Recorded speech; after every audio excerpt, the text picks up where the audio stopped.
शर्मा जी, बिहार में जिस तरीके से प्रचंड जीत मिली है एनडीए को, आपको अंदाजा था ऐसा होगा?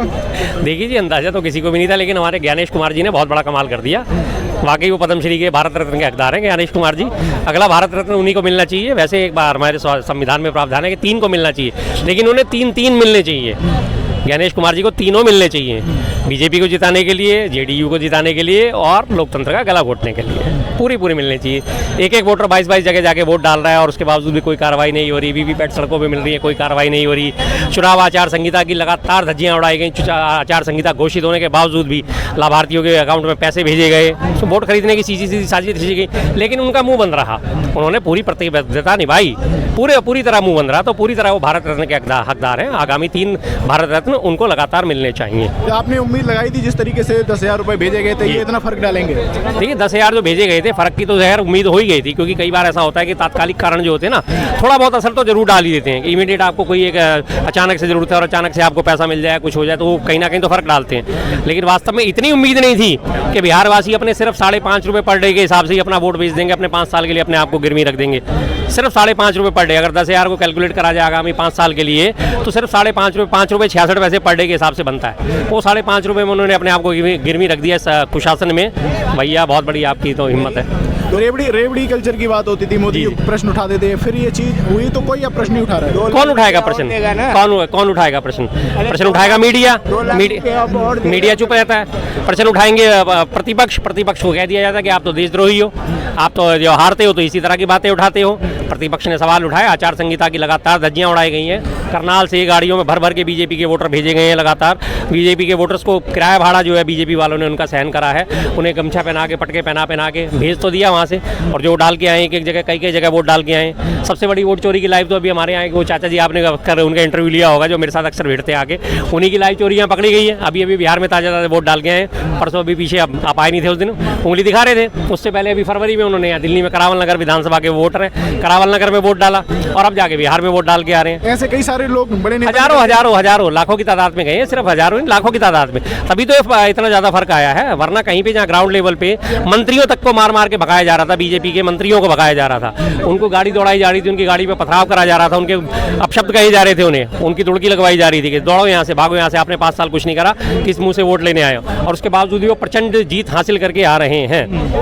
उप मुख्यमंत्री, 2 उप मुख्यमंत्री सेम वोट मार्जिन से जीत रहे हैं। 12,108, 12,408, 408 और 414, कुछ इस तरह से, कुछ 10-12 का फर्क है। अजीत अंजुम का एक पोस्ट वायरल हुआ था, उसमें उन्होंने कहा था कि बिहार में जिस तरीके से बीजेपी के बड़े नेता स्वतंत्र देव सिंह गलियों में घूम रहे थे, जी कहीं न कहीं उसका भी फर्क पड़ा। आपको लग रहा है ऐसा है क्या? गलियों में घूम रहे थे क्योंकि उन्हें पता था कि वोट नहीं मिलने वाला, लेकिन जब वोट नहीं मिला तो अल्टीमेटली वोट चोरी उनकी हुई है, और साफ डबल वोटिंग हुई है। 65 लाख वोट काटे गए। सुप्रीम कोर्ट ने अभी तक जवाब मांगा हुआ है, भाई वो 65 लाख कटे हुए वोट कहाँ है, किस आधार पे वो 65 लाख वोट काटे गए? अभी तक चुनाव आयोग ने कोई जवाब नहीं दिया, और उसके बाद अभी चुनाव भी खत्म हो गया और जवाब भी नहीं दिया अभी तक। और उसके बाद जो 22 लाख नए वोटर जोड़े गए, उनको किस आधार पे जोड़ा गया, उनका अभी तक कोई जवाब नहीं दिया गया। चुनाव भी खत्म हो गए। आगामी 20 तारीख को वो मुख्यमंत्री पद की शपथ भी ले लेंगे, और उसके बाद मामला ठंडे बस्ते में चला जाएगा।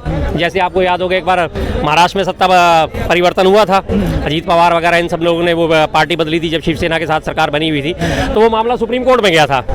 उसके बाद सुप्रीम कोर्ट से आज तक उसका फैसला नहीं हुआ। 2.5 साल का वो मामला जो है, वो पूरा सरकार भी वहाँ बन गई, नए चुनाव भी हो गए, नए चुनाव होने के बाद सरकार नई बन चुकी है, करीब 1-1.5 साल उस बात को भी हो गया, लेकिन आज तक वो मामला अभी तक कहीं क्लियर नहीं हुआ है। तो सेम वही चीज़ अब है। सोशल मीडिया हो, जो कि मेन स्ट्रीम मीडिया हो, सवाल जो है राहुल गांधी पर उठाए जा रहे हैं कि जो ये इनके साथ जाते हैं, तो इस वजह से ऐसा हुआ है। सवाल तो वो उठाएंगे ना, क्योंकि उन्होंने नैरेटिव ऐसा सेट कर दिया है कि जहाँ हम वोट चोरी कर रहे हैं वहाँ पे वोट चोरी तो जो हो गई, हमने कुछ नहीं करा जी, हमारी तो प्रचंड जीत होनी थी। अब लास्ट एंड फाइनल वो हार का ठीक रहा, राहुल गांधी जी के ऊपर फोड़ते हैं। राहुल गांधी जी को क्यों टारगेट करते हैं? वो उन्हें पता है कि राहुल गांधी ही अकेले व्यक्ति हैं, अकेले वो लीडर हैं कि जो इनकी सत्ता को मुंह खोल के चुनौती देते हैं। बाकी तो सब इनके चरणों में नतमस्तक हो चुके हैं। एक अकेले राहुल गांधी जो अभी चट्टान की तरह अडिग खड़े हुए हैं, और ये उस चट्टान को गिराने की पूरी कोशिशों में लगे हुए हैं, लेकिन इन्हें नहीं गिरा पाएंगे, किसी भी कीमत पे नहीं गिरा पाएंगे। तो इसलिए हर बार उन्हीं के लिए टारगेट करा जाता है कि उनकी वजह से हार गए, उनकी वजह से हार गए। अरे भाई, हारे तो चुनाव आयोग की वजह से हैं। चुनाव आयोग 65 लाख जो वोट काटे, उनका ना डिटेल क्यों नहीं दे रहा? क्यों काटे, किस आधार पे काटे? 22 लाख नए वोटर जुड़े, किस आधार पे जुड़े? वोट परसेंटेज अगर आप देखेंगे तो एनडीए गठबंधन को जो मिला है 37.26% वोट मिला है, और इंडिया गठबंधन को कितना वोट मिला है?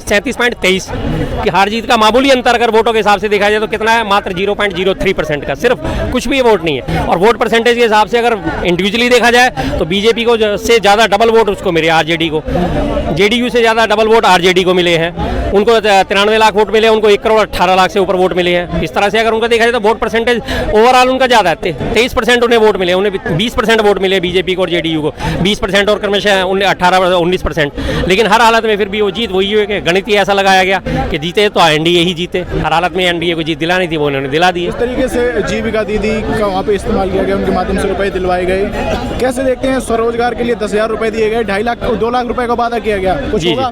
देखिए वो फर्क तो पड़ा है इस चीज़ का भी कि 10-10 हज़ार रुपए सबके खाते में बैठे बिठाए आ गए, और साथ में जब उन्हें दे दिया और साथ में वादा कर दिया कि 10,000 के बाद अभी 2 लाख रुपए हम आपको और देंगे, तो सबके मुंह में मन में लड्डू फूटा, एक ऐड आता है ना, मन में लड्डू फूटा एक और फूटा कि अरे यार 10,000 तो आ गए, इसके बाद 2 लाख रुपए और भी आ जाएंगे, तो दिक्कत क्या है, दे देते हैं। और जब पहले चरण के चुनाव हो गए थे उन्होंने डाल दिए, साथ में जब जिसके पास हो गए उसको जानबूझ के इस हिसाब से डाला गया कि एक मोहल्ले में डाला जाए, दूसरे मोहल्ले के पैसे में नहीं डाला जाए, ताकि वो मोहल्ले में दूसरे में जाके बताएं भाई हमारे तो पैसे आ गए, अगर तुमने नीतीश को नहीं चुना है, बीजेपी को नहीं चुना तो तुम्हारे खाते में नहीं आएंगे, अब इसलिए इसको वोट डाल लेना, 10,000 तुम्हें भी मिल जाएंगे।